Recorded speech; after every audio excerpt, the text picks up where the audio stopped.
In catastrophic times, existence inverts itself. What once was hidden becomes exposed. What was solid liquefies. What was certain unravels into raw possibility. The body knows before the mind comprehends. When consciousness fractures, muscle memory becomes the last coherent language. Synapses misfire, neural pathways collapse like abandoned infrastructure. But skin continues its ruthless negotiation with survival. Breath is the only continuous thread. Inhale, potential. Exhale, dissolution. The lungs, those bellows of persistent existence, continue their mechanical poetry. Oxygen becomes the only consistent metaphor, the only language that remains when all other systems fail. Survival is not heroic. It is a cold, metabolic process of continuous recalibration. The body knows no romanticism, only adaptation. Each cell a tiny negotiation. Each moment a potential reset. What remains when identity dissolves? Not an essence, but a process.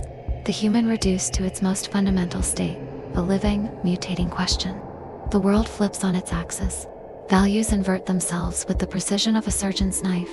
Former virtues become liabilities. Former weaknesses become survival strategies. The heart, that muscle of stubborn rhythm, pumps backwards, circulating not blood but paradox through a system that no longer recognizes its own blueprint.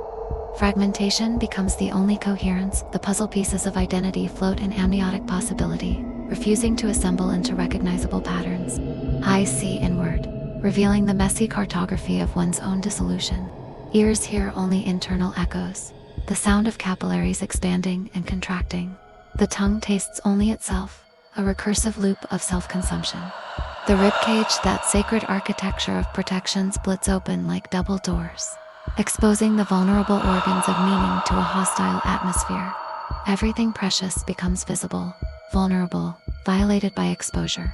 Privacy becomes an extinct concept. The self becomes a public autopsy. In this eviscerated landscape, adaptation means learning to live with your nerves exposed, your brain visible, your heart beating in open air. It means breathing through inside-out lungs, seeing through reversed retinas, thinking through externalized neural networks.